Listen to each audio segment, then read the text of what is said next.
On a night when the Absaroka range disappeared under white silence, a broke cowboy and his wounded horse stumbled on an abandoned cabin deep in the frozen pines. All they wanted was shelter from the storm, but when firelight touched the cracked wooden walls, old words appeared from the grain, and the house began to breathe.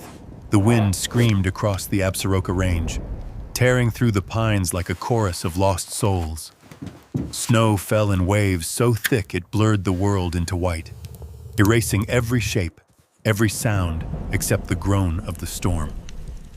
Cole Redding leaned into it, head bowed, his shoulders hunched beneath a threadbare coat that had long since lost its warmth.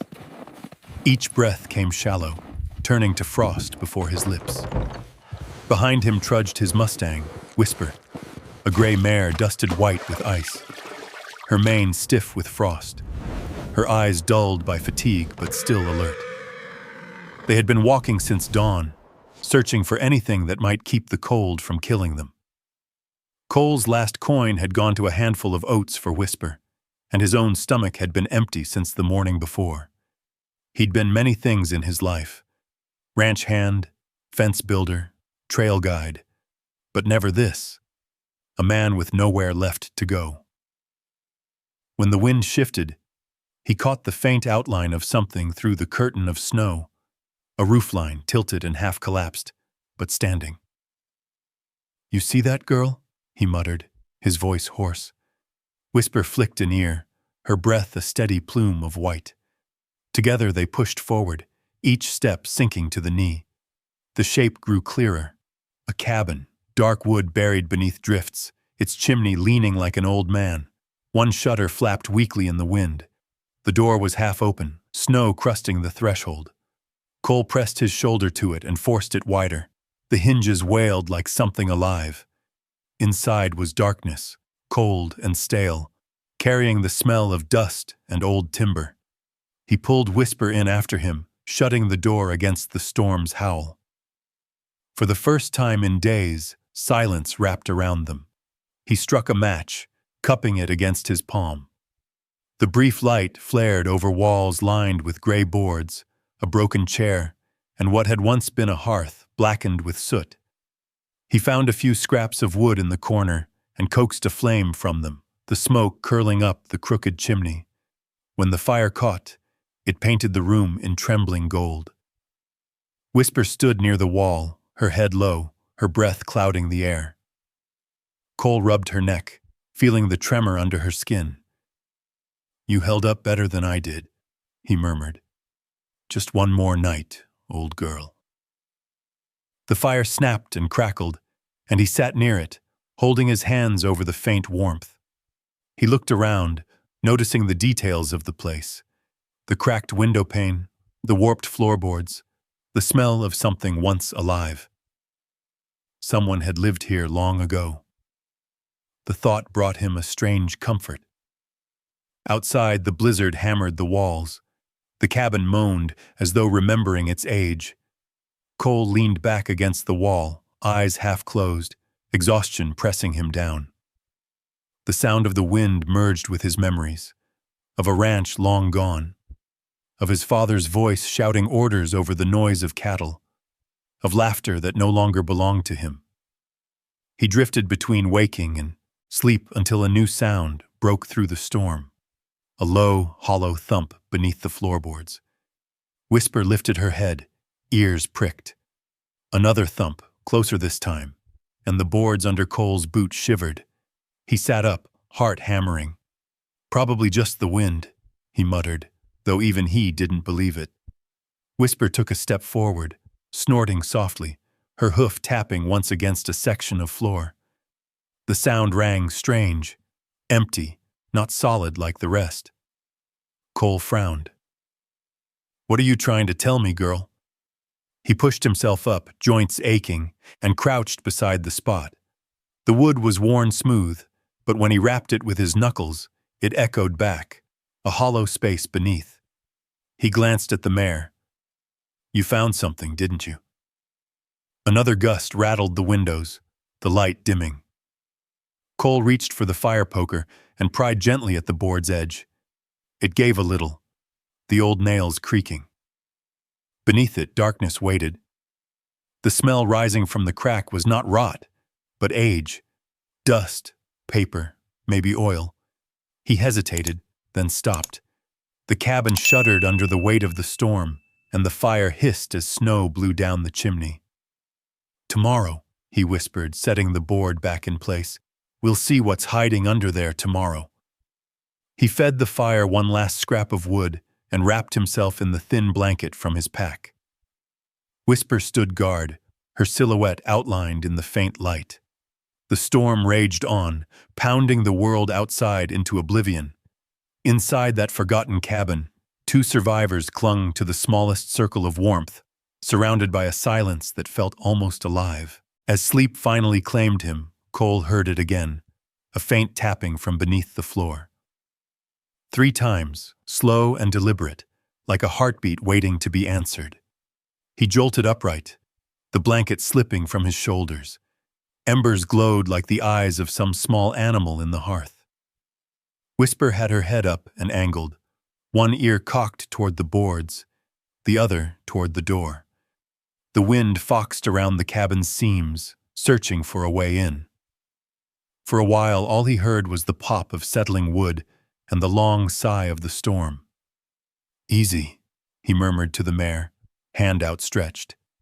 Her breath fogged his knuckles. The calm in her eyes steadied him. "If it was a ghost girl, it picked the wrong night to bother us." He laid his palm flat on the floor where she'd tapped earlier. The plank felt colder than the rest, as if the earth beneath were drawing heat from it. He rapped it lightly and got that same hollow echo. He could pry it up right now, he wanted to, but something in him tightened at the thought. This cabin had been standing a long time without him. Whatever it kept, it could keep another few hours. He fed the fire a thin scrap of wood he'd saved from the corner, watched the smoke lift, then coil back down as a gust shoved through the crooked chimney. He dragged his saddle blanket alongside Whisper and lay with his shoulder against her ribs, letting her body heat crawl into his bones. The mare lowered her head until her nose touched his hat brim. He smiled into the dark without meaning to and drifted. When he woke, it was to the gray hush that comes just before dawn. The storm had spent itself. The world outside lay wrapped in a deep silence that felt like apology. Cole pushed to his elbows and squinted at the frost-painted window. Light bled through in tired strips. Whisper stamped and shook out her coat, shedding a glitter of ice that rattled on the floorboards. "All right," he said, rubbing at the sand in his eyes. "Let's see what kept us company." He tested the board again with his knuckles. Hollow. He wedged the fire poker under the seam and leaned. Nails wept a rusty groan. The plank lifted on one end like a lid. Cold air rose from the cavity, carrying a smell of old leather and dry paper. A smell you only find in trunks no one has opened for 20 winters. He held his breath and reached in. His fingers touched cloth first, then the stiff edge of a book, then something with a wooden handle. He drew out a knife wrapped in canvas. The blade was black with age but straight as truth. Along the handle, careful and deep, someone had carved letters. HB, 1888. Cole ran a thumb over the grooves, feeling the sure hand that made them. He lifted a second item, a small book bound in cracked brown, tied with twine. He didn't open it yet. The twine felt like a line across time, and he wasn't ready to cut it. He peered deeper into the hole and found a third thing he'd first taken for a split lath. A narrow, wooden frame with an outline burned into it, angles and measurements marked in a neat, rigid hand. Not just a sketch, a plan. He cradled it up into the light, careful not to jar the brittle joints, and laid it across his lap. "Somebody built you to last," he told the cabin, as if the old wood could hear him. "And somebody wanted the next man to know how." Whisper snorted softly, as though agreeing. He set the finds on the table, then made a small breakfast of melted snow and the last heel of cornbread from 2 towns back. He soaked it in the hot water until it softened and split the piece with Whisper, who took it gentle from his palm and chewed like it was a gift instead of scraps. When they finished, he stood at the window and pushed the shutter aside. The clearing had been remade overnight. Snow lay clean and high, smoothing the land into a single white breath. Pine boughs drooped under its weight, shining where the weak light touched them. The only marks on that perfect skin were their own from last night, already filling. He looked for other tracks out of habit, the wild, the two-legged kind, but saw none. He found a hammer in the corner with half a handle left and made do by wrapping the broken end in a strip of saddle leather. He tapped the loose plank back into place, wishing for fresh nails and better wood, then turned to the hearth. The smoke had a way of wandering back into the room when the wind shifted. He'd noticed that the night before. The plan in that wooden frame kept tugging his mind. He laid it beside the fire and studied the lines, small cross-hatched vents near the ridge, channels tucked beneath the shingles, angles to shed snow instead of hoarding it. Clever, he whispered. Maybe one man's hands did all this. On the far wall, his firelight licked across a bare plank where soot had sketched the ghost of letters. He stepped closer, scraping with a thumbnail. A phrase came up out of the smoke stain by degrees, as if unwilling to be seen. Faith builds what fire destroys. The words were uneven, cut with a knife and a patient hand. He read them twice, then a third time, and felt the hair along his forearms tick with a feeling that wasn't just the chill. He set about making the cabin livable for one more night. He shoveled snow away from the door with a split board, chopped a narrow path to the corner where a lean-to had collapsed, and dragged out any timber that still felt honest under his grip. Whisper followed him like a dog, stopping to nose at the sticks he rejected, as if offering a second opinion. He rigged a halter out of a length of old lariat from his pack and looped it to a beam still strong enough to hold her weight. When the sun climbed, it did so like an old man pulling himself out of bed, slow, complaining, but committed. By midday, a weak blue sky showed between clouds. Cole took the knife to the edge of the plan's frame and worried at the twine around the book. He stopped himself. Again. Not yet. He had learned to measure out hope the way you do rations, sparingly, never all at once. He set the book back on the table and went to work instead, pulling loose the worst of the shingles from the back corner of the roof, where snow had made a pocket and the wood had turned spongy. Each nail squealed when he pried it, then broke with a sound like a tooth. He tossed them into a dented bucket and listened to the metal chatter pile up. Good sounds, work sounds, sounds that drove other sounds, the bad ones, back into their holes. Late afternoon, the light thinned again. He swept his chips into a neat cone by the hearth, hauled a last armful of snow to melt, and loosened Whisper's halter so she could drop her head to rest. He rubbed salve into the small split above her hoof, the one that had begun to worry him the last week on the trail, and wrapped it with a clean strip he'd torn from his only shirt. "You and me," he said, tying the knot the way the old ranch foreman had taught him a lifetime ago. "We patch and we hold."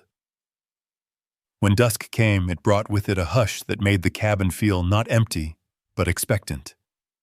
He lit the lamp, its wick trimmed too short to offer more than a modest circle, and sat at the table with the book at last. The twine gave under his thumbnail.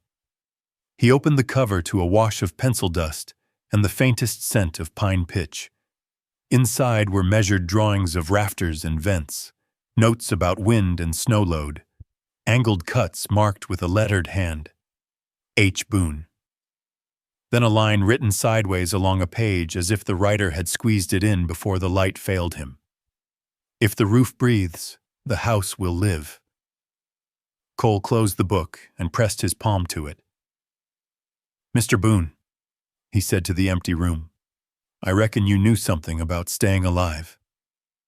The wind began to rise again as night settled, He added a log to the fire and turned the lamp wick down to a soft coin.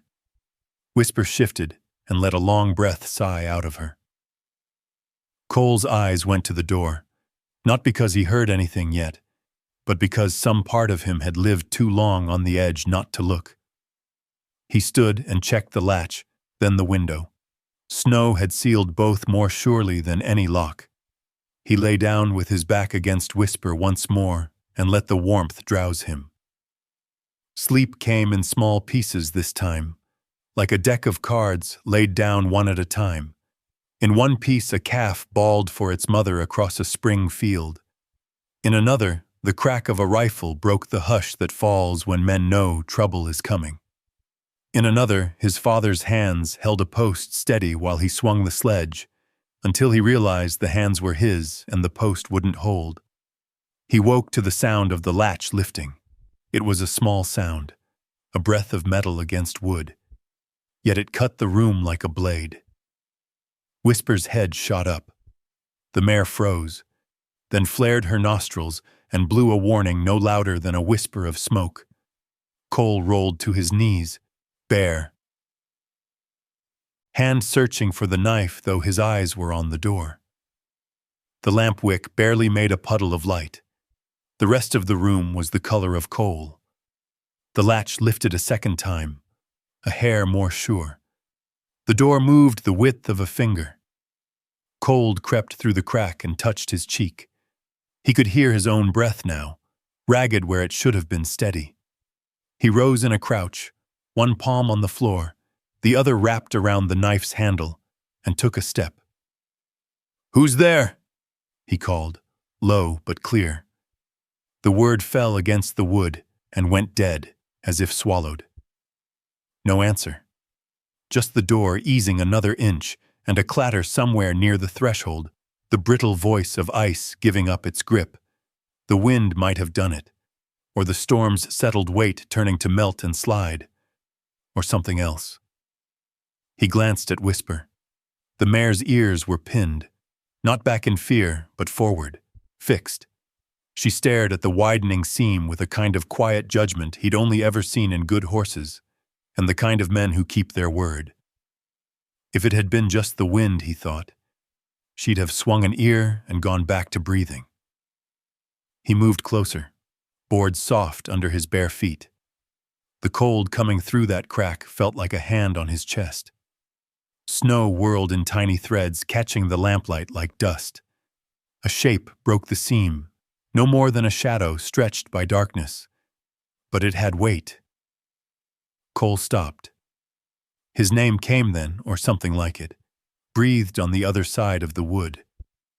Not spoken exactly. Not a voice he could point to. Just the sound of his name shaped by the wind in a way that made his blood move faster. He reached for the latch. Whisper struck the floor once, a sharp crack that said no, the way only a good horse can. He froze, hand inches from the metal. The old instinct that had saved his life more times than he'd counted leaned hard against his spine.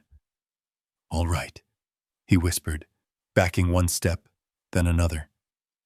"We wait." The door settled as if a hand had left it. The latch fell home with a soft, resigned click. The wind shouldered the walls and found no purchase. The silence that followed wasn't relief. It was the kind a church holds after the last hymn, when everyone's breath is still trying to remember itself. Cole stood there until his legs began to tremble from cold more than fear. He set the knife down, added a twist of lamp wick, and watched the flame grow taller. Whisper relaxed in degrees, as if her bones had to be told one by one it was over. His own bones didn't believe it yet. "You and me," he said, easing down onto the floor, back to the door, eyes on the seam.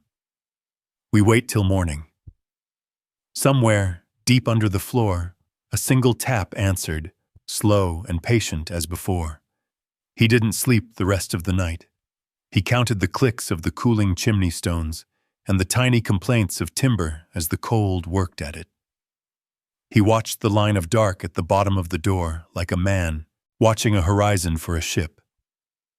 When dawn finally ghosted into the room, the kind that doesn't brighten so much as reveal shape, he rose with the stiffness of an old hinge and lifted the bar. He opened the door onto a world washed clean. The porch wore a drift that came to his knees. The snow was crusted hard where the wind had glazed it. He expected to see prints, his, hers, another set he could blame for the night's trespass. There were none. Only the drag marks where he himself had shoved through yesterday and the faint, star-thin scratches of a jay's feet. He stood there a long minute, blinking against the cold, while the cabin breathed behind him in little cracks and murmurs. When he shut the door at last, his eye caught on a new thing he knew hadn't been there before. Just above the latch, scratched shallow into the plank, 3 short lines laid one under the other, like a mark a man makes when he's counting his days. He laid his thumb against them. The wood felt warm from his touch, but the lines themselves might as well have been cut into bone. Behind him, Whisper nickered once, question in it. Cole turned and looked at the table. The knife, the book, the plan. He realized the shape of his morning had already been chosen for him. "All right," he said to the old house and the quiet that owned it. "You show me what you're keeping, and I'll show you how a roof breathes." He set the bar back in its brackets. Snowlight filled the room with a tired mercy. He rolled his shoulders, found the hammer, and reached for the first nail. The sound of it striking echoed inside the small cabin, sharp and sure, a heartbeat of labor against the silence.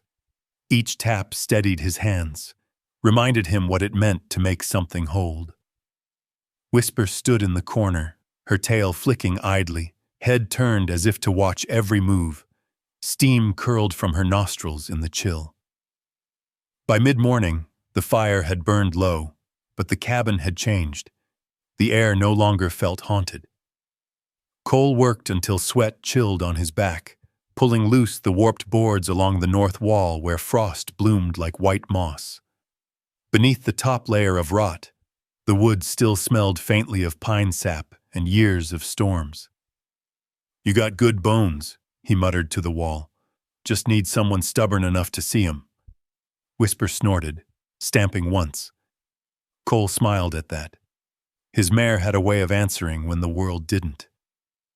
When he finally paused to drink from the tin cup he'd thawed snow in, a faint sound drifted through the stillness. Hoofbeats, distant but real, muffled by snow. His chest tightened. Visitors were rare out here, rarer still when a man hadn't asked for any. He set the cup down quietly, listening. The rhythm grew clearer, then stopped altogether. Whisper's head shot up, ears stiff. Cole crossed to the window, peering through the frost. Nothing but the vast white and the pines swaying slow. Still, something had changed. He waited another minute, then shrugged it off and went back to the hearth. The hammer slipped from his grasp and clattered to the floor. The noise rang louder than it should have, bouncing from beam to beam until it seemed to come from below. He froze. The hollow place. He knelt and pried up the board again. The air that rose smelled drier than before, sharper somehow, like old leather heated by sun. He lifted the book and knife he'd found the day before, studying them again. The initials, HB, had been carved with a steady hand. He could almost see the man sitting right here, working by lamplight, carving his name into something he meant to last. A gust rattled the chimney. The wind outside had turned restless again. Cole replaced the board and stood. "We'll figure you out later," he said under his breath.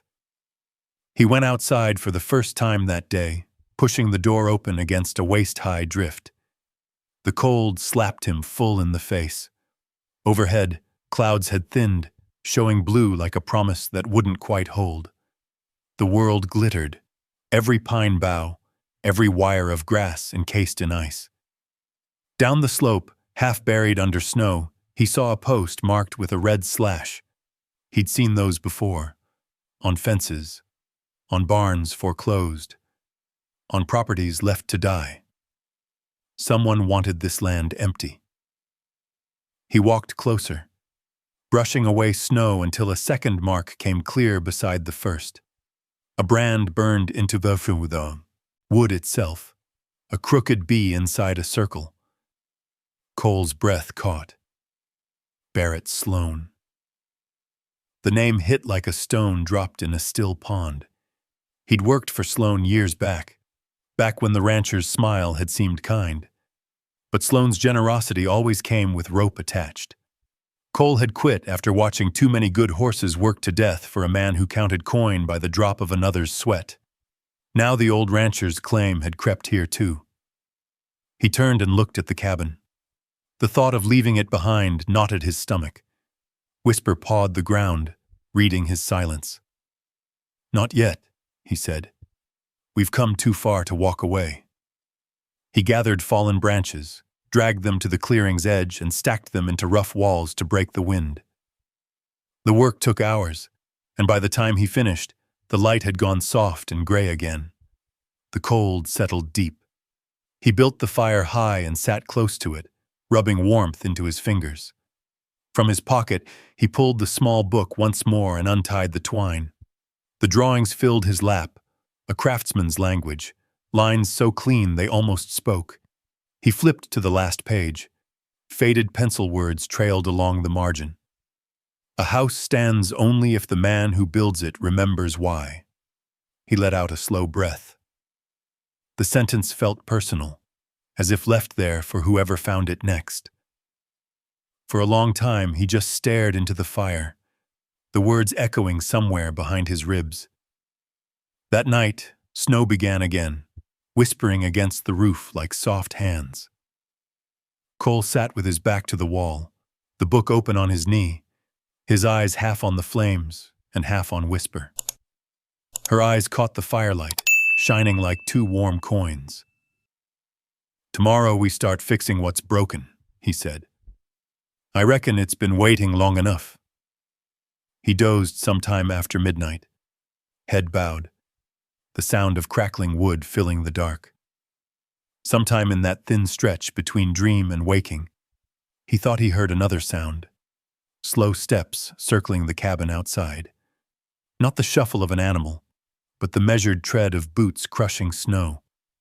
He held still, breath shallow. The steps stopped near the door. Silence. Then the faint scrape of metal against wood. A hinge touched, tested. Whisper's ears flicked toward the noise. She gave a warning snort. Cole reached for the rifle leaning near the hearth. Empty. Just for show now, but held it tight anyway. The handle turned halfway, then stopped. A man's voice, low, roughened by age, came through the crack. "You in there, Redding?" Cole froze. He hadn't heard his name spoken out loud in months. "Who's asking?" "The man who owns that mark you walked past." Sloan. The old bastard himself. Cole rose slowly, set the rifle against the wall, and lifted the bar from the door. When he opened it, the wind tore inside, carrying a swirl of snow and the smell of horse sweat. Barrett Sloan sat astride a tall black gelding, wrapped in a fur coat, his beard crusted, white. Two men rode behind him, faces hidden by scarves. "Well, I'll be damned," Sloan said. "Didn't figure you'd crawl this far north. You got my land under your boots." Cole stepped aside just enough to block the doorway. "Didn't see your name on it. Just a roof someone left to rot." "It's marked now." Sloan's eyes narrowed. "That means off limits. You know how that works." Cole met his stare and said nothing. The snow hissed between them. Sloan leaned forward in the saddle. "Word is you're broke and half mad. I'll give you $1 to leave before morning.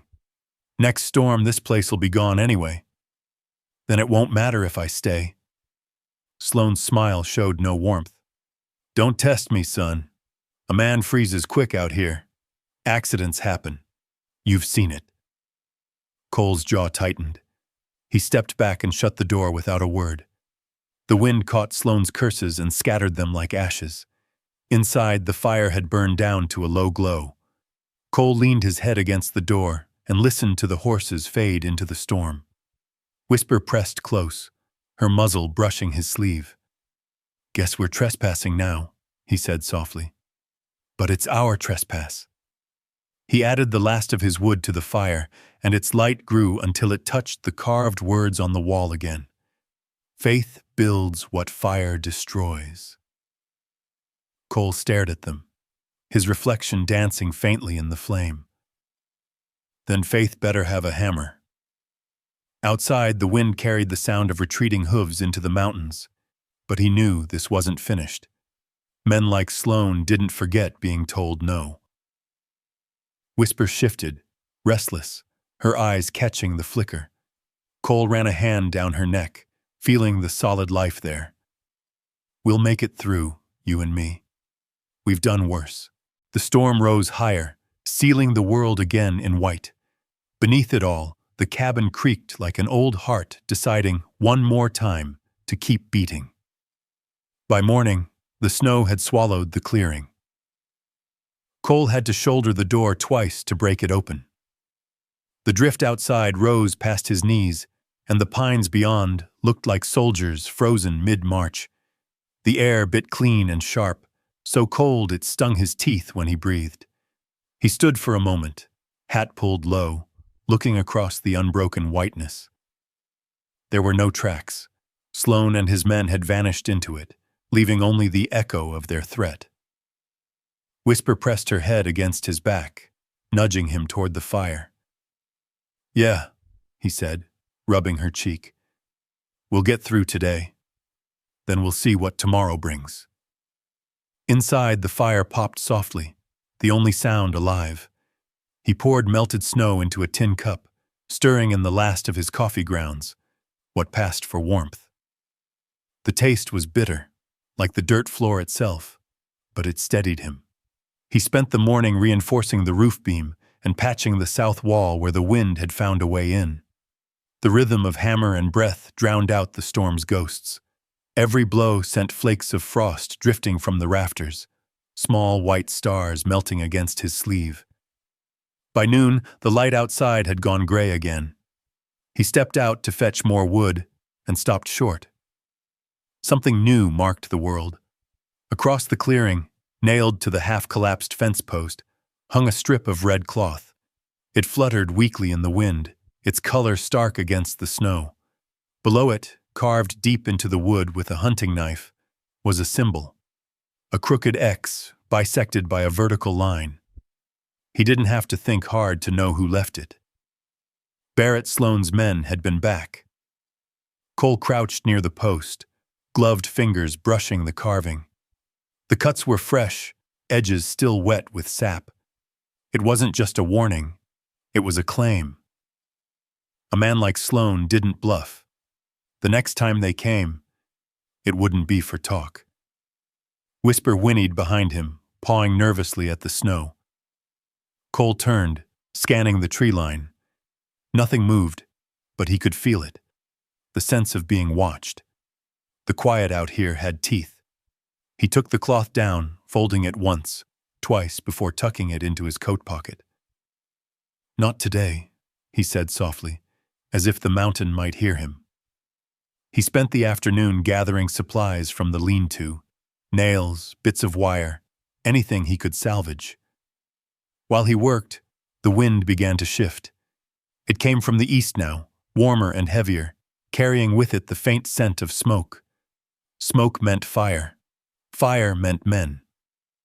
Cole climbed the ridge behind the cabin, the snow crunching under his boots. From the top, he could see miles of forest and valley spread out below. To the west, the line of the frozen river shimmered under thin sunlight. To the east, he stopped. A smear of black smoke rose over the pines, twisting into the pale sky. It was far off, but close enough that his stomach turned. The old mining trail ran that way, Sloane's men could have set a blaze to clear brush, or to signal each other. Whisper followed him up the ridge, her hooves sinking deep but steady. He laid a hand on her neck, feeling the slow beat of her pulse beneath the skin. "We're not running," he said, "but we'll be ready." That night, the world seemed to shrink to the size of the fire's circle. Shadows pooled in the corners of the room, and the wind pressed against the cabin like a living thing. Cole sat with the knife Boone had left, turning it over in his hand.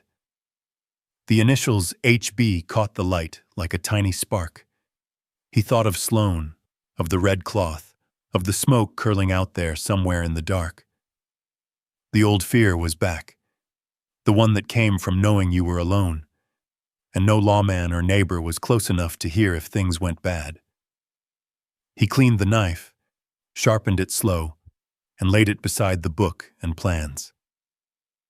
Whisper watched from her place near the door, head low, her breathing steady. The sound of it calmed him more than any prayer could. Then came the knock. It wasn't a loud one. 3 taps, careful, measured. Cole froze mid-breath. He glanced at Whisper, her ears pinned back, her muscles tensed. Another 3 knocks. He rose, reaching for the rifle. It was empty, but it looked like it could bite. He moved to the door, his boots silent on the planks. "Who's there?" A pause, then a woman's voice. "Easy. I'm not here to rob you." The tone was clear, firm, not the rough bark of Sloane's men. Still, Cole kept the rifle raised. "Step into the light." The door eased open. A woman stood there, coat dusted with snow, a leather satchel slung over her shoulder. Strands of dark hair stuck to her face and her breath came fast from the climb. "Name's Lila Hart," she said. "I'm a vet out of Pine Hollow. I saw your smoke." Cole lowered the barrel a fraction. "You came through that storm for a horse?" "I came because someone did," she answered. "Your mare limps on the left hind. I saw her track. You've been wrapping it with shirt cloth." He blinked. "You've got a sharp eye." She smiled faintly. "That's the job." Inside, she set her bag down and knelt beside Whisper, who watched her every move but didn't flinch. Lila ran her hands along the mare's leg, nodding to herself. "Not bad. Strain, not a break. Needs rest and clean bandages." She looked up at Cole. "You 2 alone out here?" "Seems that way." "Then keep her warm. If the weather turns again, she'll need shelter tighter than this." Cole poured her a tin of coffee and handed it over. "You pick a strange time to make house calls." "I don't sleep much," she said, sipping. "And men like Sloane shouldn't get to scare folks off what's theirs." He studied her. "You know about that?" "Everybody in Pine Hollow knows Sloane's marks. He's been buying up land one snowstorm at a time." The fire crackled between them, throwing long shadows across the walls. For the first time in months, Cole felt something like company, uneasy but real. When she packed her kit, she hesitated at the door. "Whatever's buried under this place," she said softly. "It's worth more than the timber. You feel it too, don't you?" Cole didn't answer. He didn't have to. The way she looked at him said she already knew. Lila pulled a small charm from her pocket, braided horsehair bound in leather, and hung it by the door. "Old rancher's trick," she said. "Keeps the good spirits in and the bad ones guessing." He nodded his thanks, and she disappeared into the snow. Her lantern glow faded down the trail until only the wind remained. Cole sat for a long time after she was gone, staring at the charm twisting in the draft. Whisper stood near him, calm now, her eyes half closed. Outside, the sky had cleared. Stars burned through the black like sparks from the world's own forge. The mountain was quiet again, but he knew it was only resting. Tomorrow, he would dig deeper under the floor. Whatever Henry Boone had hidden down there, plans, secrets, maybe a reason, it was time to find it. He laid his hand on the book and whispered to the empty room, "Let's see what you were trying to build." The fire hissed, as if in answer, and a gust through the chimney carried a curl of smoke that looked almost like a mome's breath. Cole sat for a long while staring into it. The flames licked upward, then bent in the draft, shadows crawling across the log walls like restless ghosts. The charm Lila Hart had hung near the door twisted gently, catching bits of firelight that flashed like tiny stars before vanishing again. It was quiet. Too quiet. Even the wind had hushed, as though waiting for something. Whisper shifted her weight, her hooves tapping a slow rhythm on the wooden floor. She was uneasy. Her head lifted toward the window, ears flicked forward, nostrils flaring. "What is it, girl?" Cole asked softly. He crossed to her, palm brushing her neck. The mare's muscles twitched under his touch. She blew through her nose and turned her head toward the door. Outside, the night pressed close, heavy and soundless. Snowflakes drifted like ash under the weak light leaking from the cabin's windows. Cole held still, listening. At first, nothing. Then, faint, far off, the sharp crack of a branch snapping. One, then another. Someone, or something, was moving through the trees. He took his rifle, though it hadn't held a bullet in weeks, and eased the latch up. Cold poured through the narrow gap, biting his skin. He saw nothing but dark pines and pale snow, yet he could feel it. The prickle on his neck, the weight of unseen eyes. "Probably just deer," he whispered, "or Sloane's men keeping distance." He shut the door again and set the bar down tight. The fire threw its warmth across the room, but his chest felt hollow. He turned to Whisper, who hadn't moved an inch. "If they're watching," he said quietly, "they'll see us working come daylight." The next morning dawned in dull silver. Clouds hung low enough to scrape the pines. Cole's breath plumed in front of him as he stepped outside, shovel slung over his shoulder. The world was clean again, remade by snow, but too still. No bird calls, no wind through the trees, just silence thick enough to feel. He began digging out the collapsed shed behind the cabin. Each scoop of snow revealed more rot, broken timbers, half-rusted nails, a heap of old tack left to ruin. Whisper nosed around him, pulling at bits of rope and sniffing the remains of a hay bale turned to dust. "This could make a roof if we cut it down right," Cole muttered, testing the boards.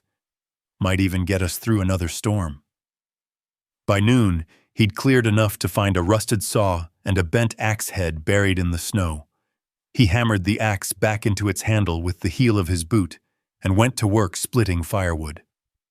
The sound echoed through the valley, sharp, alive, defiant. Each strike drove away the chill that had settled in him. When he stopped to rest, he noticed Whisper limping again, her left hind leg dragging slightly. She tried to hide it, stubborn as ever, but when she shifted her weight, pain flared in her eyes. "Easy now," Cole murmured. He crouched, brushing snow from her fetlock. The cloth Lila had wrapped there had frozen stiff overnight.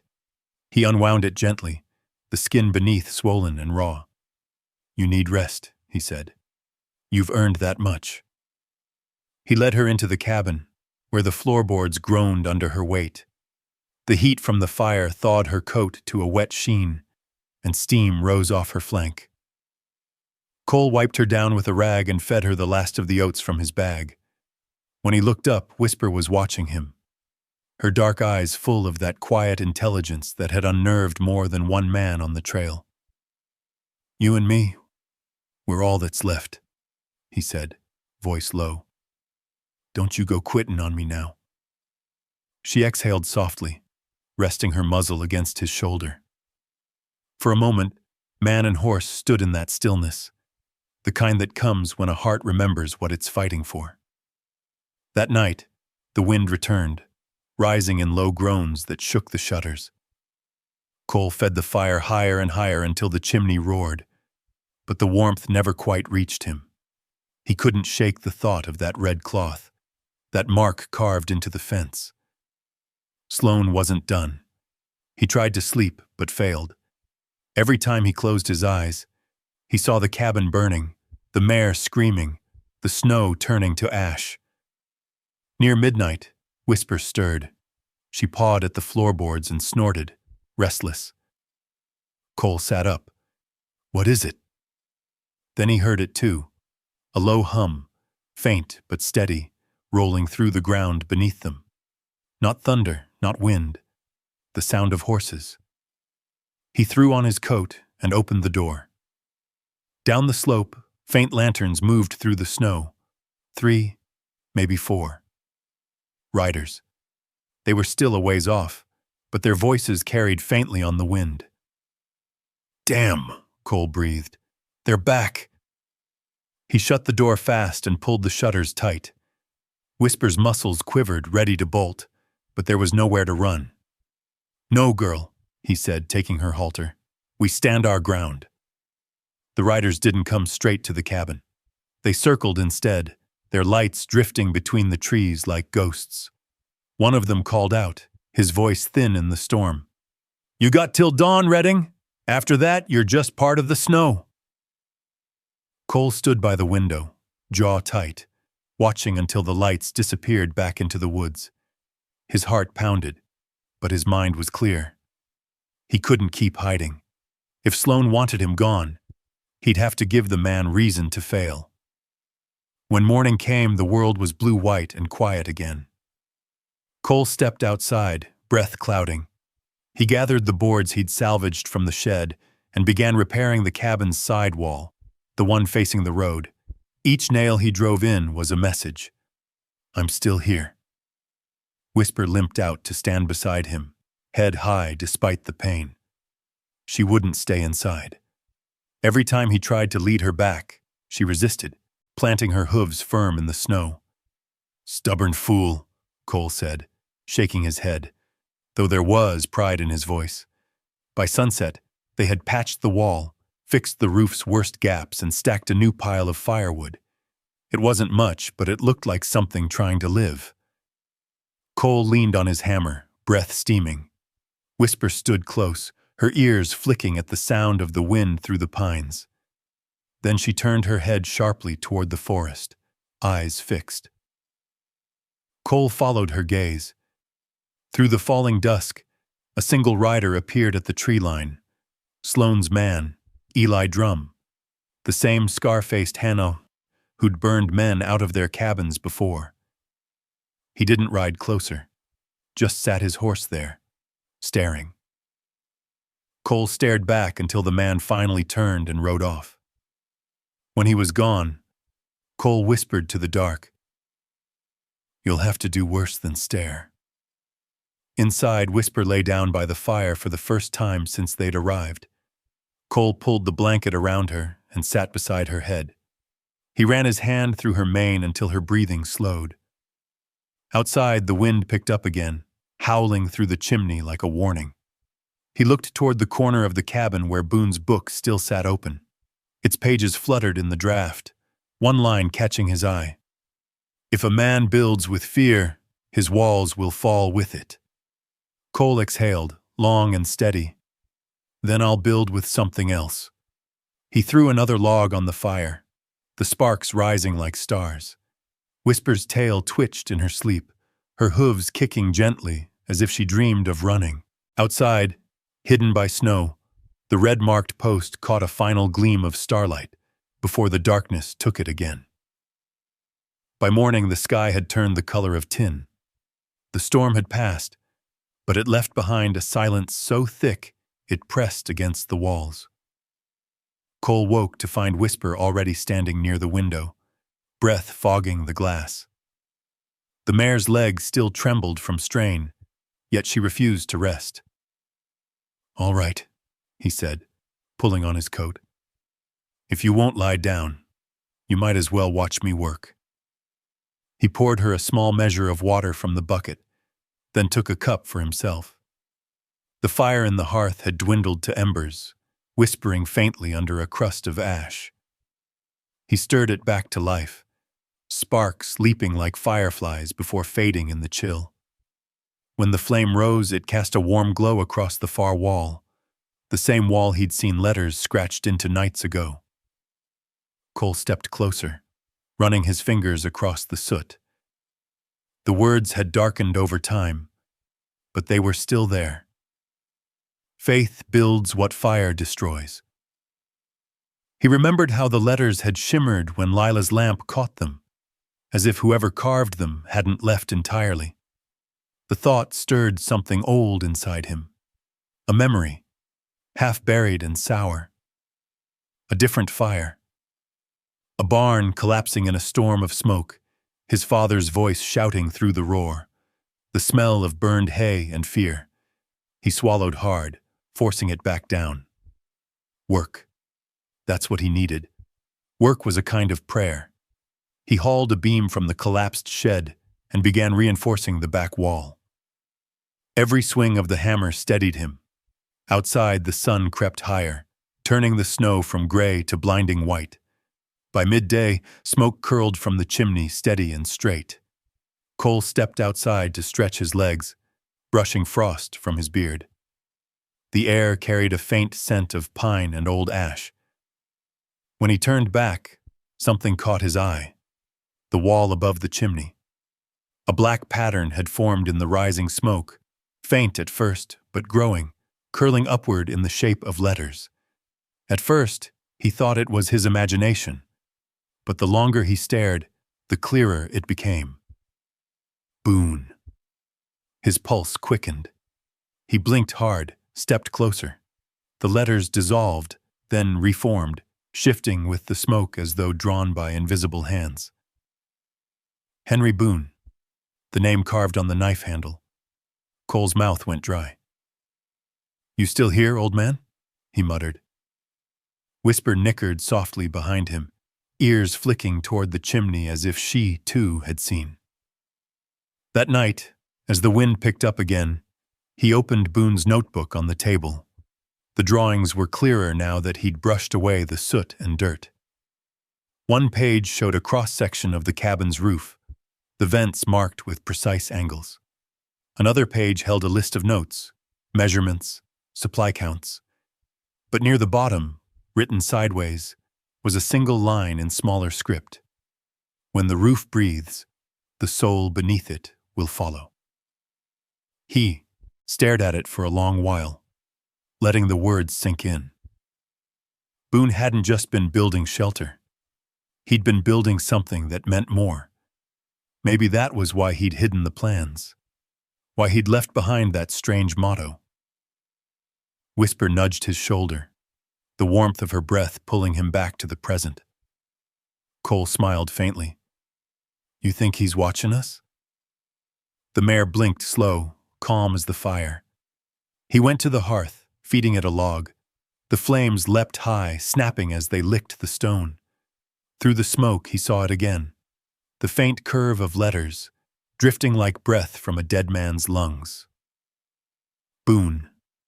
Then, beneath it, smaller shapes appeared, like someone writing anew. He leaned forward, heart pounding. Roof first. Cole stepped back, wiping his eyes with his sleeve. Maybe it was the smoke stinging him. Maybe not. "Roof first," he repeated. "Guess that's our marching order." He went to work before doubt could find him. He pried away the old shingles, tossing them into a heap outside. Each board came off in splinters, crumbling under his hands. He worked until the roof stood bare, a skeleton of beams stretching into the pale sky.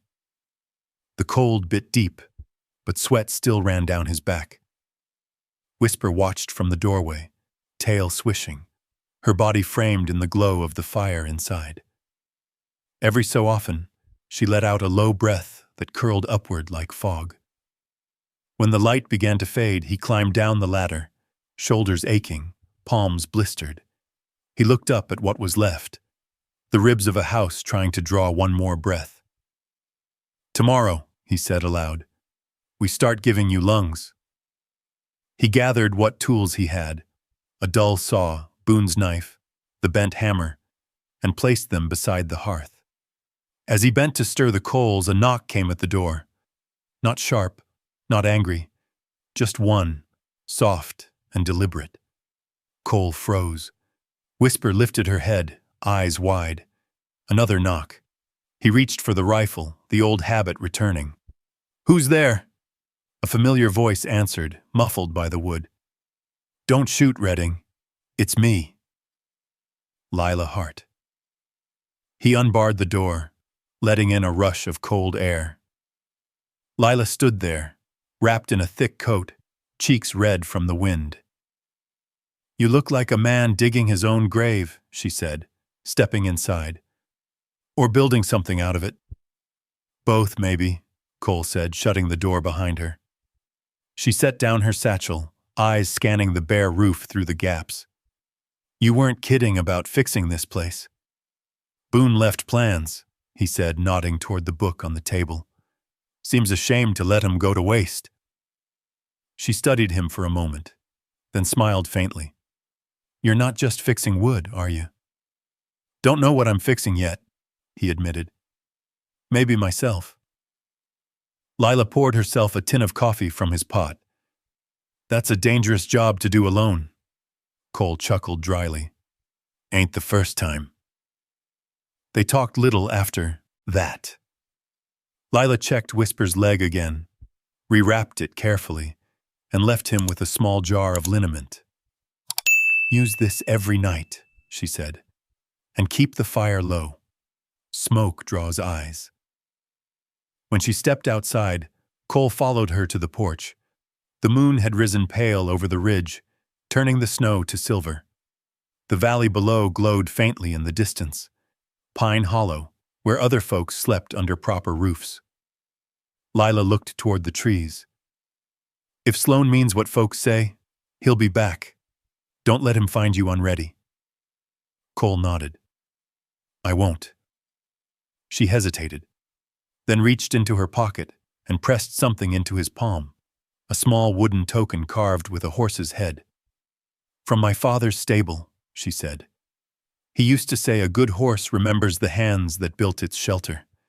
Maybe it'll remind you what you're fighting for."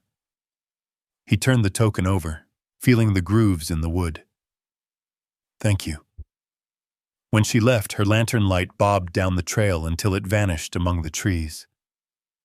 Cole stood there long after, the wind tugging at his coat. He looked down at the token in his hand, then up at the roof beams silhouetted against the moon. The smoke from the chimney rose thin and straight, curling once before disappearing into the dark. Through that rising smoke, he could almost see Boone again, an old craftsman's shape bent over plans, carving a message into the wood for some stranger yet to come. Cole raised his face to the cold sky. "I'll finish it," he said. "Roof first." Behind him, Whisper let out a soft breath, the sound low and sure. Somewhere beyond the trees, a single ember of fire flared against the dark horizon. Sloane's camp, waiting. Cole saw it through the pines, a faint orange pulse that winked and faded, then burned again. It wasn't close, not yet, but close enough to feel in his gut.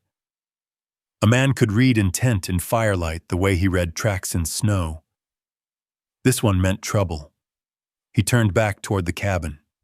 Whisper's breath fogged through the open door, soft and steady.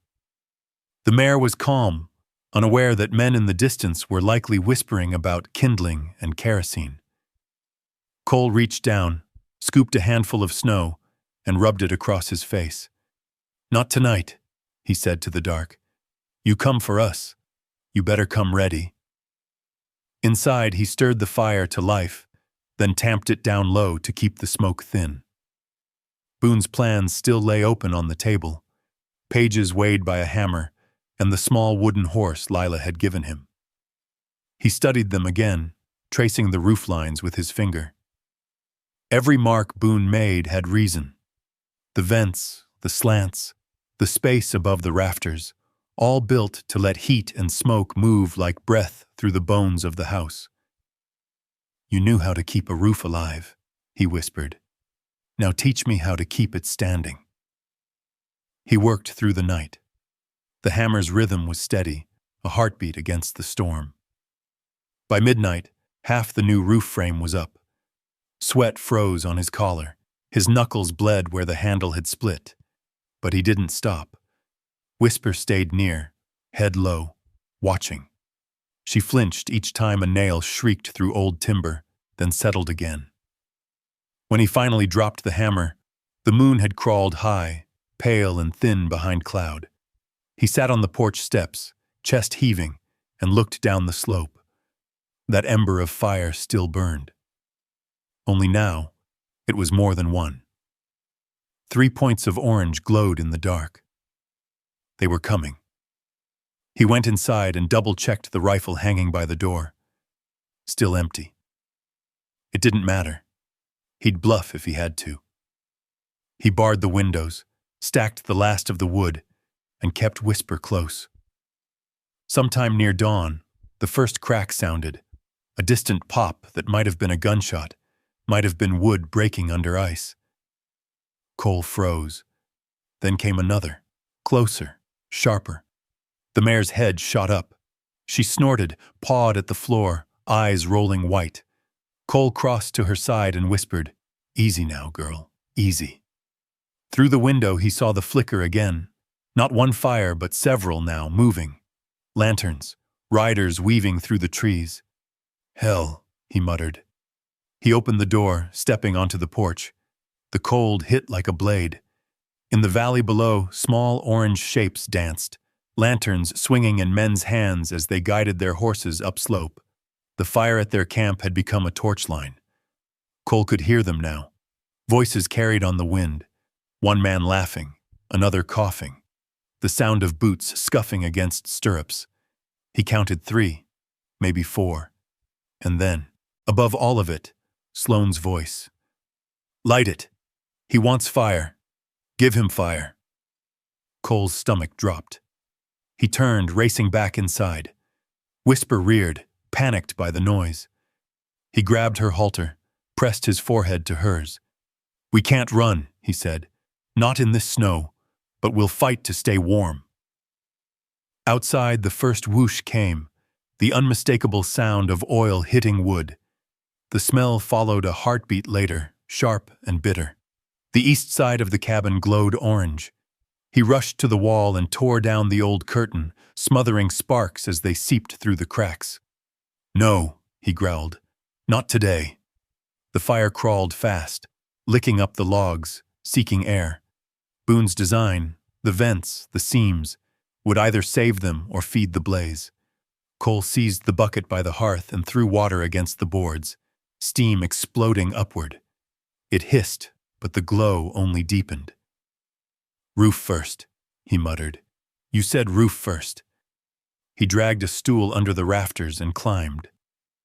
Smoke filled the cabin in gray sheets, burning his eyes.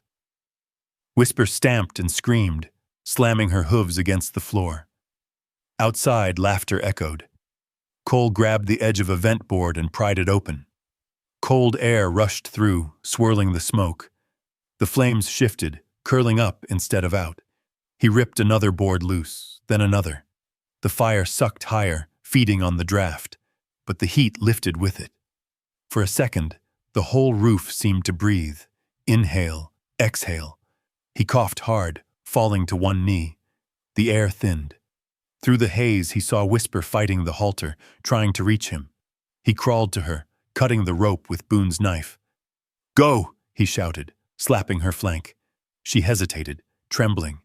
Then she bolted through the open door, out into the snow. The roof groaned above him. Flames danced along the ridge beam. Cole stumbled toward the door, but something caught his eye, the smoke drawing shapes again in the air. For a blink, he saw words in it. Let it breathe. He threw himself outside just as a plank caved in behind him. Snow greeted him like mercy. The world was orange and blue, the fire's glare against the night's cold light. Whisper circled him, snorting, her hide slick with frost. The flames climbed higher, devouring the far side of the roof. But then, something strange. The wind shifted. The vents Boone designed began to howl, sucking air upward. The flames hesitated, whirling into thin spires that tore themselves apart. Then, all at once, the fire collapsed inward. A gust of snow fell from the overhanging pines, drawn by the updraft, smothering the roof in a sheet of white. Steam burst into the sky, and when it cleared, the blaze was gone. Cole stared, chest rising and falling, the knife still in his hand. "You clever old man," he whispered. "You built the mountain right into it." He staggered toward Whisper, resting his forehead against her neck. Her body shook with exhaustion, but she was alive. They both were. From the tree line came a shout. Sloane's men, realizing their work had failed. One fired a shot into the air, more for spite than aim. The echo cracked through the valley, then vanished. Cole watched their torches retreat into the trees until the light dimmed to nothing. The first light of dawn crept over the ridge, soft and gray. The cabin stood battered but upright, its chimney smoking like a survivor's breath. Cole knelt in the snow, hand pressed to Whisper's chest, feeling the slow, strong rhythm beneath. "We're still here," he said quietly. "We're still breathing." Inside the cabin, the fire had burned out. Steam clung to the walls, turning frost to dew. On the far beam, where smoke had blackened the wood, new letters glowed faintly in the ash. "If the roof breathes, the house will live." Cole traced them with his fingers, heart steadying. Boone's words. Boone's promise. He looked down at his mare, who had followed him back inside, limping but unbroken. "You saved me, girl," he said, voice rough. "Guess we're both too stubborn to quit."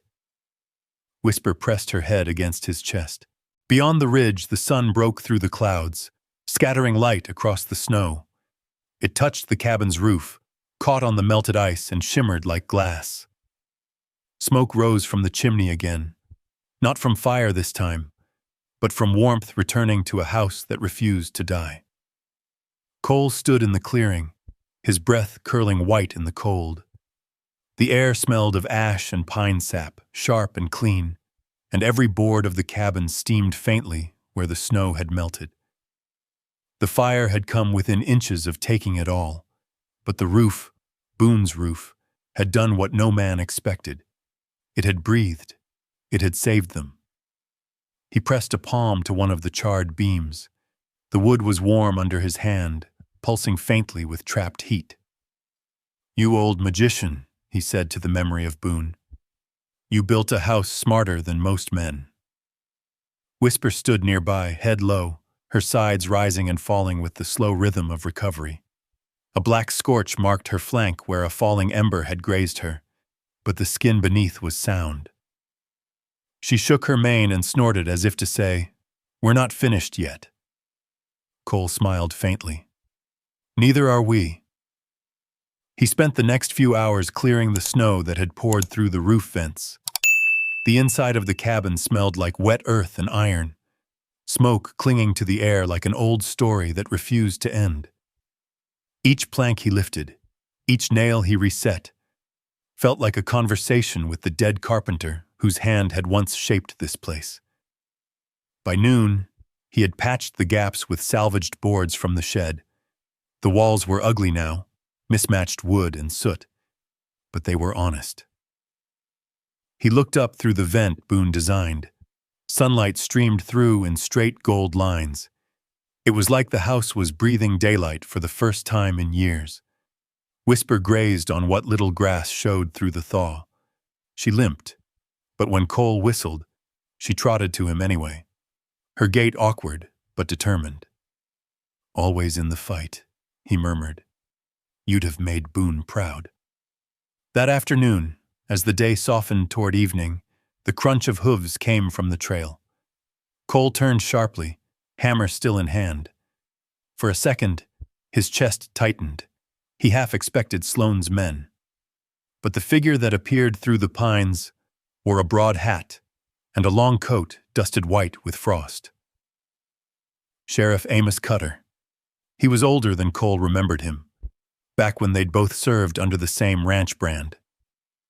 The sheriff's face was carved with wind and time, but his eyes were steady, their grayness matching the light of the day. "Morning," Cutter called, reining in before the porch. "Heard there was a fire up here." Cole nodded once. "There was. We put it out." Cutter's eyes swept the damage.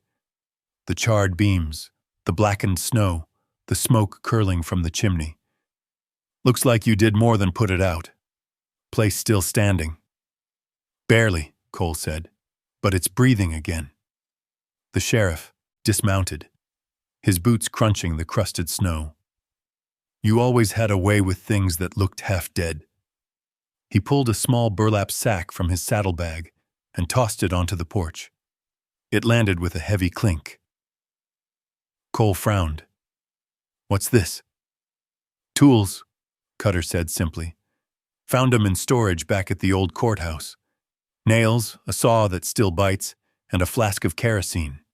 Figured you'd put 'em to better use than rust would." Cole studied him, trying to find the angle. "You don't owe me that, Sheriff." "Don't owe you anything," Cutter said. "Just got tired of riding past ghosts. Place like this, it stands. Maybe folks around here remember what work looks like again." Cole hesitated, then nodded. "Much obliged." The sheriff adjusted his gloves, his tone turning quiet. "Sloane's been running his mouth in Pine Hollow. Says you're squatting on his claim. You light a fire like that again, and he'll make sure no law touches it next time." "I'm not looking for a fight," Cole said. "But I'm not leaving." Cutter gave him a long look. "Didn't figure you would." He turned toward Whisper, who stood watching with her ears perked. "That your Mustang?" "She's all I got left." The sheriff smiled faintly. "Good company, then."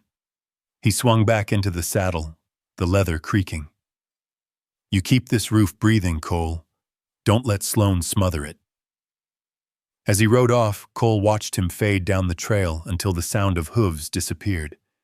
The valley returned to silence, but a different kind. The kind that waits, not the kind that mourns. Inside the cabin, the fire burned bright again.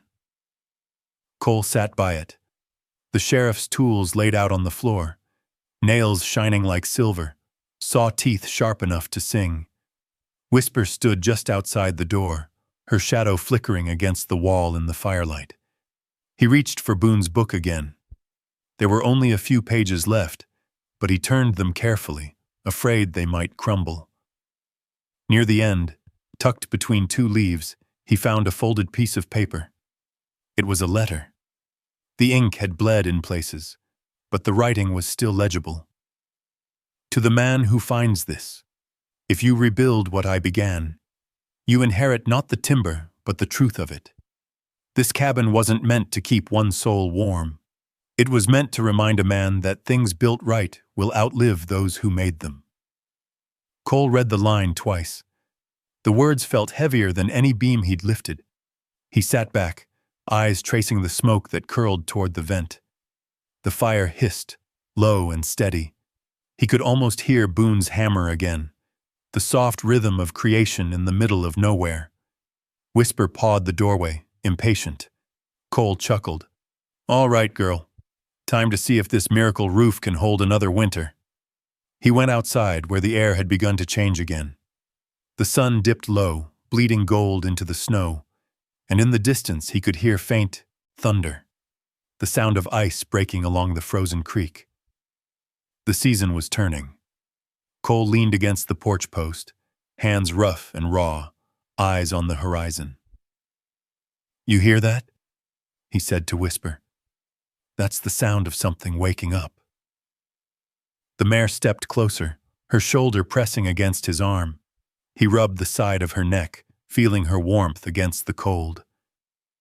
"Boone built the house," he said quietly. We'll build what comes after. As the last light faded, he turned back to the cabin. The smoke rose straight into the night, silver and thin. For the first time since he'd arrived, it didn't look like a distress signal. It looked like proof of life. The next morning broke cold and still. Frost veiled the clearing in a thin glaze of glass, and the sky was the pale gray of unpolished steel. Cole Redding woke early, his breath forming small clouds in the dim light. The fire had burned down to coals, yet warmth still lingered. Whisper stood near the door, her shadow stretching long across the floorboards. "Morning, girl," he said, voice low. "We've got work ahead." She flicked her ears, patient as ever. Her limp was better now, though the old strain showed when she moved too quick. Cole rubbed a salve of Lila's liniment into her leg, then pulled on his coat and stepped into the biting air. The snow around the cabin had hardened overnight into crusted ridges, glinting like powdered glass. He walked the perimeter, testing each beam and board that had faced the fire. The scars of smoke were deep, but the wood was sound. The miracle roof had held. He set his jaw and began to rebuild. From dawn until noon, the rhythm of hammer and saw filled the clearing, sharp, steady, almost musical. He worked without pause, mending the walls that had bowed under the heat, replacing half-burned rafters with new cuts from fallen pine. Every blow of the hammer rang out like punctuation, driving meaning into silence. Whisper hauled the smaller logs to him, dragging them through the snow in slow arcs. Each time she stopped, steam rose from her shoulders, her breath heavy but proud. Cole spoke to her between strikes. "Keep it straight, partner. We'll square her up yet." By midday, a wind from the west carried the scent of thaw. The pines whispered high above, the sound like old secrets shifting. Cole stopped to drink from the creek that ran past the clearing, crouching beside the thin layer of ice.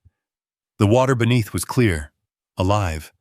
It reminded him that even after a hard freeze, something always moved beneath the surface. He returned to the cabin and stood back to look. It wasn't much yet.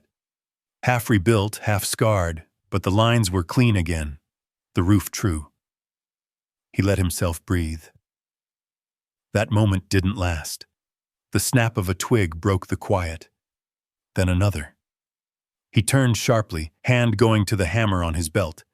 Out of the trees came 3 riders, their horses plowing through the snow with purpose.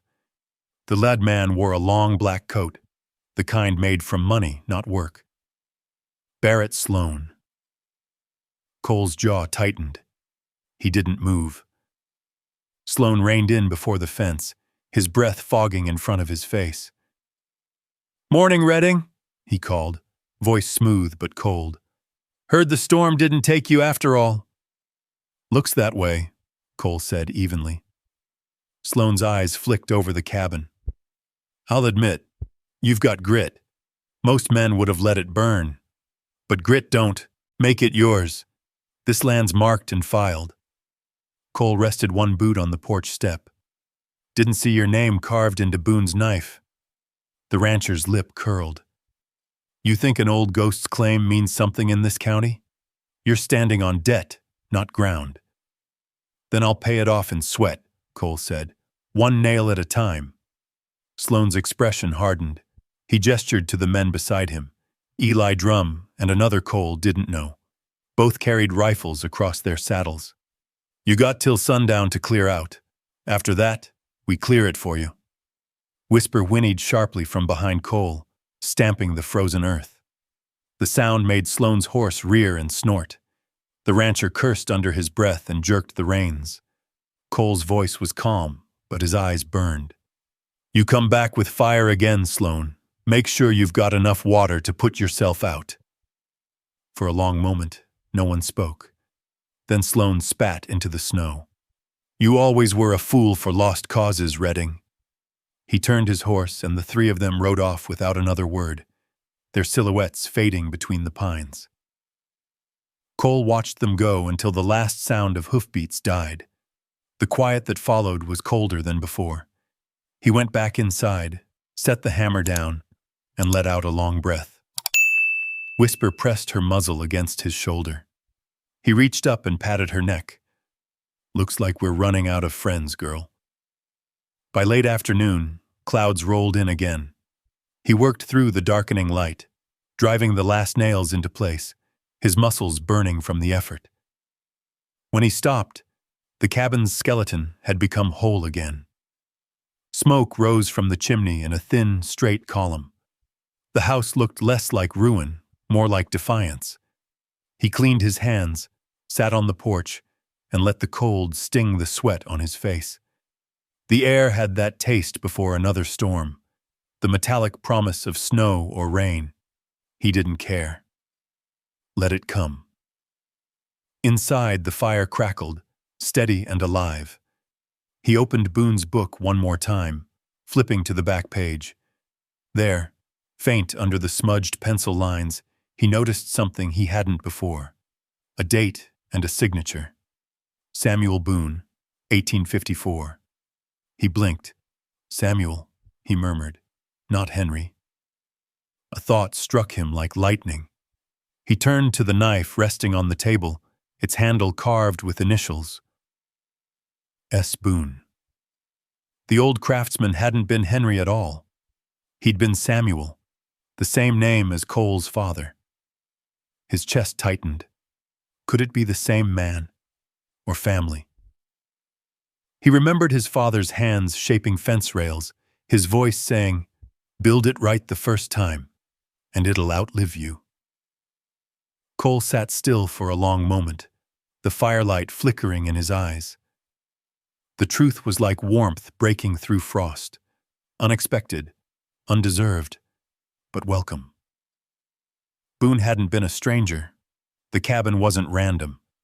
Somehow he had come full circle to the work of his own blood. He looked around at the walls, the roof, the hammer in his calloused hand. All of it was legacy. All of it was survival.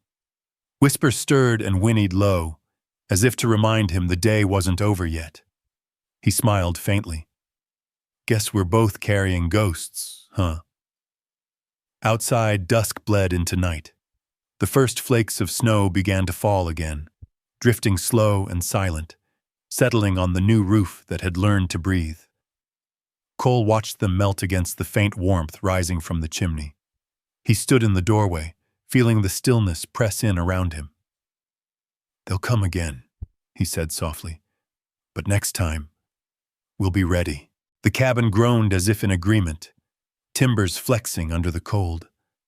Cole stepped back inside and shut the door. The sound of the latch falling into place echoed through the room like a promise. Quiet, simple, unbreakable. He leaned his back against the wood, eyes closed, letting the warmth of the fire seep into his bones. The air smelled of pine pitch and smoke, and the faint sweetness of Whisper's breath drifted from where she stood near the hearth. Outside, the snow fell in slow, lazy spirals, each flake whispering against the roof Boone had designed decades ago. For a moment, everything was still. Then came the dull thud of hooves somewhere beyond the tree line. Cole's eyes opened. The sound grew heavier, closer. Whisper's ear pinned back. She stamped once, hard, her instinct rising before his. "Not now," Cole muttered. He pulled his coat from the peg, grabbed the rifle that hadn't fired in months, and pushed the door open a crack. The night was black save for the faint glow of the fire leaking through the window. He waited, breath held. Then he saw it, the glint of lantern light bobbing through the snow. 1, then 2, then 4. They were back. Barrett Sloane's men rode single file down the ridge, their shapes cut out against the pale snow like ink on paper. Cole counted 3 riders this time. Sloane wasn't among them, but Eli Drum was. The man's silhouette was unmistakable, his broad shoulders hunched against the wind, a rifle strapped across his back. Cole stepped onto the porch, boots crunching in the frost. "You boys lose your way?" he called. His voice came out steady, but the tremor underneath wasn't from fear. It was from the knowledge that the quiet he'd built here was about to be tested again. Eli reined in his horse at the edge of the clearing. "Sloan sent word," he said. "You didn't take your chance to leave, so now you're trespassing on borrowed time." "Tell Sloan the land ain't for sale," Cole said. "Not while I'm breathing." Eli smiled thinly. "That's the thing, Redding. He figured you'd say that." A shot cracked the air. The sound came before the light. Cole dove for the porch railing as a bullet splintered the post where his head had been. Whisper screamed inside, hooves pounding the floor. Cole crawled to the doorway, heart hammering. "Stay down, girl," he shouted. He grabbed the hammer from his tool belt. Stupid weapon, but the only one that wouldn't misfire, and waited. Another shot rang out, shattering the window beside him. Glass fell across the floor like frost breaking apart. Smoke from the fire swirled up, mixing with the cold. He knew he couldn't fight 3 men head-on, not with a busted rifle and no cover. But he had the land, and he had Boone's work. Cole ran to the back of the cabin and kicked open the vent hatch Boone had designed to draw wind through the roof. Cold air screamed in, snuffing part of the fire. He ducked low, grabbed a shovel from the wall, and scooped ash from the hearth, flinging it into the draft. The air carried it out through the vents, sending a ghostly plume into the night sky. From the outside, it looked like the cabin was burning again. He heard one of the men shout, "He's lit it! Fire's caught!" They spurred their horses closer, breaking formation to circle the clearing. That's when Whisper moved. The mare burst from the cabin's doorway like a storm, snow exploding around her hooves. She galloped straight toward Eli's horse, ears pinned, teeth bared. The sudden attack threw the men into chaos. One fired too early, the shot going wide. Another tried to wheel away, his mount slipping on the ice. Cole sprinted after her, shouting, "Whisper, back!" But she wouldn't. Eli yanked his rifle around, shouting curses. Whisper slammed into his leg with her shoulder, sending him sprawling into the snow. The rifle went off, the muzzle flashed bright against the dark. Cole heard a sharp whine, then silence. Whisper staggered sideways, steam pouring from her nostrils. "No!" Cole shouted, running toward her. The last rider turned his horse and fled, his lantern swinging wildly as he vanished down the slope. Eli crawled backward, clutching his side, but Cole ignored him. He dropped to his knees beside Whisper. Blood darkened the snow near her shoulder, hot enough to steam in the cold. She stood trembling, one leg folded, her breath ragged. "Easy, girl. Easy now," Cole whispered, pressing his hand against the wound. The bullet had grazed her, not gone deep, but the pain in her eyes made his own chest ache. "You stubborn fool," he said, voice breaking. "You saved me again." Whisper leaned her head against him, her weight heavy, trusting. Cole stayed there, the snow melting beneath them, until the night fell quiet again. By dawn, the storm had eased. He wrapped her wound tight with a strip of his shirt and guided her back into the cabin. The floor creaked under their steps, but the fire was still burning low, casting that steady amber light Boone had promised would outlive fear. He bandaged his own arm where a shard of glass had cut deep, then stoked the flames higher. The smell of pine sap filled the room, mixing with smoke and sweat, and something like forgiveness. Outside, the first color of sunrise bled across the ridge, a bruised red fading into gold. Cole walked to the door, opened it wide, and watched the light spill across the clearing. The snow glowed, untouched again except for the tracks of the men who'd come to end him and failed. He looked back at Whisper, who stood by the hearth, her head lowered but eyes steady. "They'll call it madness," he said softly. "A man fighting for a shack in the middle of nowhere. But maybe it's more than that." He picked up Boone's hammer from the porch and ran his fingers over the handle.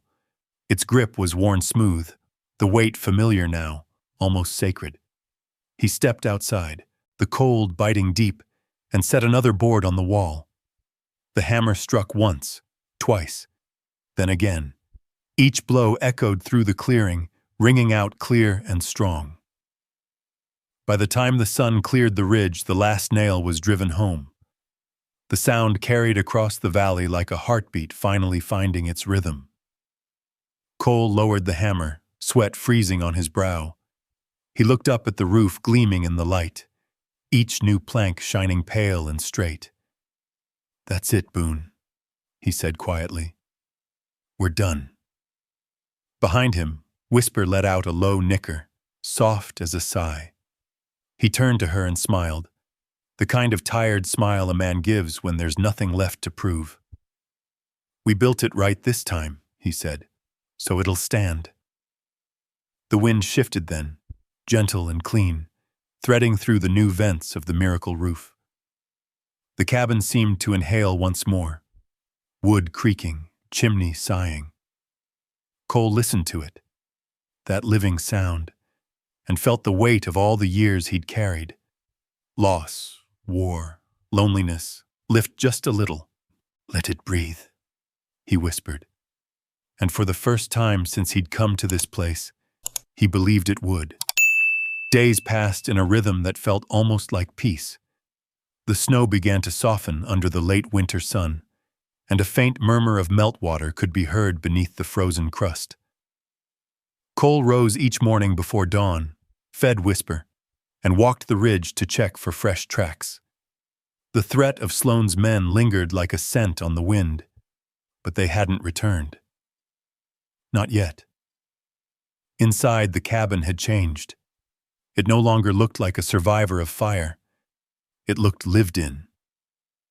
The roof held steady, the new planks pale and clean. The hearth breathed warm every night. Even the air smelled different now. Pine smoke, sweat, and something else, hope maybe, thin and new like the first grass under snow. Whisper healed slow but steady. She still favored her leg, though each day she tested it more, stepping farther from the fence line. Cole talked to her as he worked, voice rough but gentle. "You keep that up," he'd say, "and I might start believing the both of us were built to last." One evening, while the sun bled low across the horizon, Cole sat on the porch sharpening a blade. The sound was soft, metal sliding against stone in measured strokes. He didn't notice the rider until the mare's ears turned toward the trail. A single figure approached through the trees. The glint of a badge caught the dying light. Sheriff Cutter. He rode slow, careful, his eyes scanning the ridge as if expecting ghosts to rise from the drifts. When he reached the clearing, he dismounted and tied his horse near the half-buried fence. "Evenin', Redding," he said. "Mind if I warm myself a minute?" "Fire's still breathing," Cole said. "Come on in." Inside, the sheriff unbuttoned his coat and stood near the hearth. He took in the rebuilt walls, the polished beams, the roof unscarred. "You've been busy," he said. "Heard the gunfire last week carried all the way down to Pine Hollow." Cole poured him coffee from the kettle. Wasn't by choice. Cutter nodded, wrapping his hands around the cup. "I figured. Sloane's been quiet, too quiet. Word is he's licking his wounds, waiting for the thaw before he tries again. That man doesn't let go of what he calls his." Cole sat opposite him. "This place ain't his. Boone built it before Sloane's father even staked his first post." The sheriff looked up. "You sure about that?" Cole reached for the knife on the table, the handle worn smooth where the initials were carved.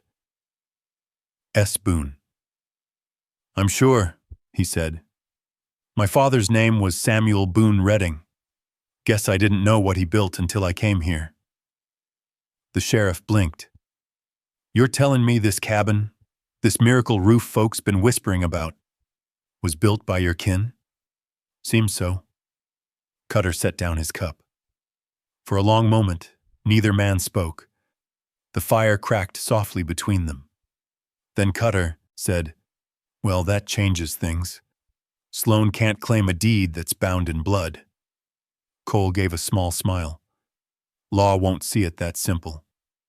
Maybe not, Cutter said, but the people might. He stood, stretching.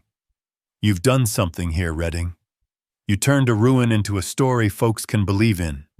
Don't let him burn it down again. After the sheriff rode away, Cole sat at the window watching the snow drift across the meadow. The world outside was quiet, but his mind wasn't. He kept hearing the sheriff's words, a story folks can believe in. The next morning, the thaw began in earnest. Snow fell from the roof in heavy sheets, revealing the boards beneath, clean, straight, strong. Water trickled down into the ground, feeding the frozen earth. Whisper lifted her head toward the sound, nostrils flaring. She stepped forward, testing her leg again, then broke into a slow, uneven trot across the yard.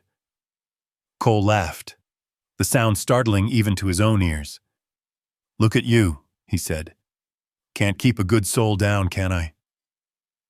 That afternoon, as he worked near the fence, a sound rose from the distance, the rhythm of hooves, steady but light. Cole straightened, squinting into the sunlight. A small wagon was coming up the trail. It was Lila Hart. She waved once, her red scarf catching the light. "Brought supplies," she called. "And a little trouble, I reckon." Cole met her halfway. The wagon's back was piled high with hay, sacks of flour, and an old wood crate stamped Dry Creek Mercantile. She hopped down before he could help, brushing snow from her boots. "I told you I didn't need charity," Cole said, though his tone softened when he saw the bandage peeking from under her glove. Lila smiled faintly. "And I told you it isn't charity. Folks in town heard about the fire, heard you stopped it. Guess they figured a man who saves a roof might be worth helping." Cole raised an eyebrow. "They know Sloan started it?" She nodded. "Some do. Most don't care. They just like the idea that something in these hills survived." He stared at the supplies, the crate, the kindness he hadn't asked for. "Well," he said after a pause, "I'll make it worth their while." They unloaded together, side by side.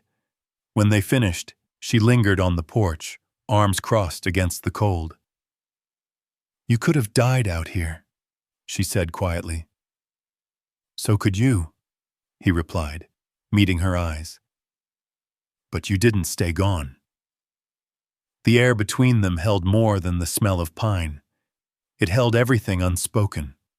The gratitude, the fear, the flicker of something trying to be hope. Whisper nickered behind them, breaking the silence. Lila smiled. "She's a fighter." "She's more than that," Cole said softly. "She's breath when I don't have any left." Lila nodded once, then stepped closer. "Then don't let her or this place go quiet again." By the time she left, dusk had fallen. The fire in the hearth burned high, painting the walls in gold and shadow. Whisper stood by the doorway, watching the road until the wagon disappeared from sight. Cole sat at the table and opened Boone's notebook again. There was only one blank page left.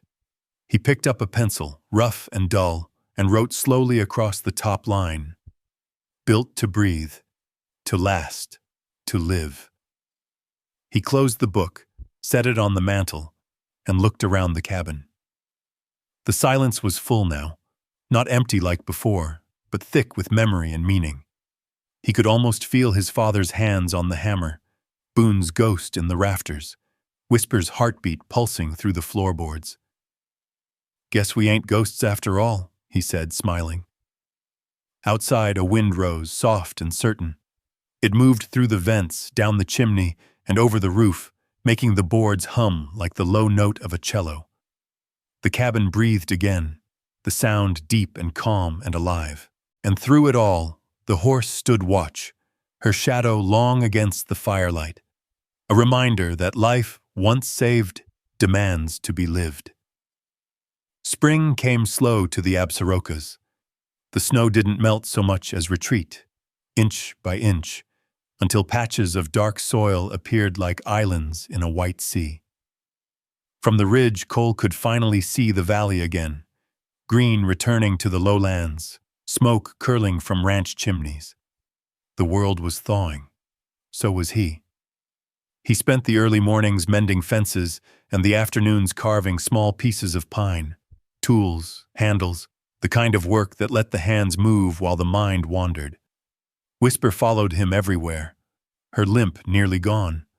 Her coat had turned sleek again, catching sunlight like silver. Sometimes Cole caught himself talking to her the way a man would to an old friend. "Ain't it something?" he'd say, looking out over the ridgeline. "Didn't think either of us would make it through that winter." She'd answer with a low breath, warm and steady. The cabin stood proud behind them, weathered but whole. The new roof had darkened with rain, its seams sealed tight, and the vents Boone designed sighed softly whenever the wind shifted. It was as if the house itself had lungs, breathing in the cold, exhaling warmth. Folks in Pine Hollow had started calling it the living cabin. Cole smiled whenever he heard it. One afternoon, while he was cutting kindling, he heard a sound down the trail, the soft rhythm of hooves, not hurried, not afraid. He shaded his eyes. 2 riders approached, one tall, the other smaller, sitting straight as an arrow. It was Sheriff Cutter, and beside him, Lila Hart. They dismounted near the fence. Lila lifted a hand in greeting. "You weren't hard to find," she said, smiling. "They can see your chimney smoke all the way from town." Cole wiped his hands on his coat. "Hope that ain't a bad thing." Cutter stepped forward, his boots crunching the damp soil. "No, son," he said. "Not bad at all. You're a damn legend now. Folks down in Pine Hollow been talking about the fire, the rebuild, that Mustang that took on 3 men. Cole frowned slightly. "Ain't much of a story worth telling." "Maybe not to you," Cutter said, "but it's a good one to the rest of us. Reminds folks there's still something in these hills that won't bow to greed." Lila stepped closer, eyes catching the shine of the cabin behind him. "You built it right, Cole. It's beautiful." He nodded, quiet for a moment. "Boone built it first. I just finished what he started." The sheriff looked toward the valley, then back at Cole. "Well, you might want to get used to visitors. I rode up here to tell you Sloan's done. He's selling out, heading east. Guess he finally figured some ground ain't worth fighting for." Cole exhaled slow, the news settling like a warm wind. "He'll find peace somewhere," he said. "Maybe that's the best ending he'll get." Cutter grinned. "You, on the other hand, might have found your own." After they left, Cole stood in the clearing, watching the trail until their figures disappeared between the trees. Whisper nudged his arm, and he ran his hand along her neck, feeling the strength that had returned to her. "Looks like we made it, girl," he murmured. That evening, as the sun fell behind the mountains, the cabin filled with orange light. Cole sat by the fire with Boone's notebook open on his lap. He'd already read every page a dozen times, but he still traced the handwriting with his fingers.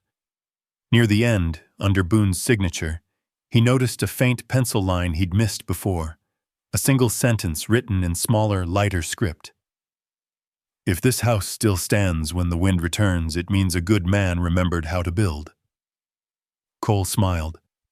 The words felt like a benediction, a passing of tools across generations. He closed the notebook and set it beside the fire. Outside, the first stars began to rise. He stepped onto the porch, breathing in the night air. The valley below shimmered with life.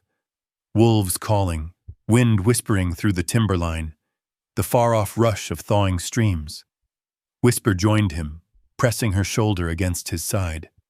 He rested a hand on her mane, eyes lifted to the horizon. "Guess that's what we are now," he said softly. "A house and a heartbeat." proof you can't burn down everything that matters.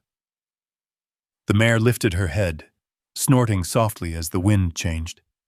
It carried the smell of grass, rain, and smoke, not the smoke of ruin, but the kind that meant supper, warmth, and company. Cole looked back at the cabin one last time before stepping inside. The fire glowed steady in the hearth, the roof above it humming with the same soft creak that had become its breath. He sat at the table, lit a small lamp, and began to write a letter.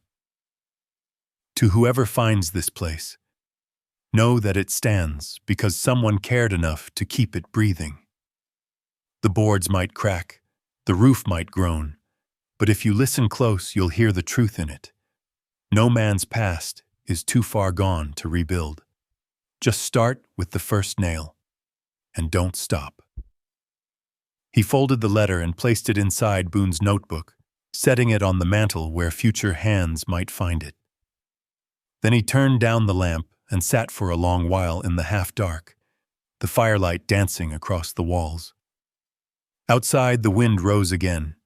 It slipped under the eaves, down the chimney, and across the boards with a sound like steady breathing.